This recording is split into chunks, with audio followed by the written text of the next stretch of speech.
Labrīt visiem kārtējo kosmosa ziņu klausītājiem un arī rīta kafijas baudītājiem.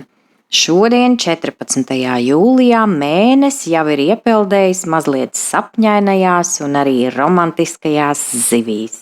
Vari izmantot šīs dienas enerģiju kā tādu vieglu kosmisko spā savai dvēselē. Ja vēlies pafantazēt vai pasapņot, tad šī ir īstā diena. Tomēr uzmanies no pārāk lielas rozā brīļu lietošanas, jo zvaigznes saka, ka viss, kas spīd, var arī nebūt zelts.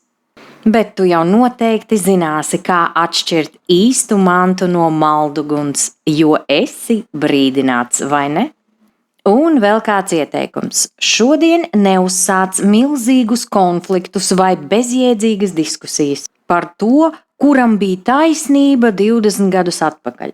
Labāk iztērē savu enerģiju lietderīgi. Izej pastaigā, trenējies sporta zālē vai uzraksti visumam īsu vēstulīti par to, kādas vēlmes vēl esi gatavs realizēt šovasar.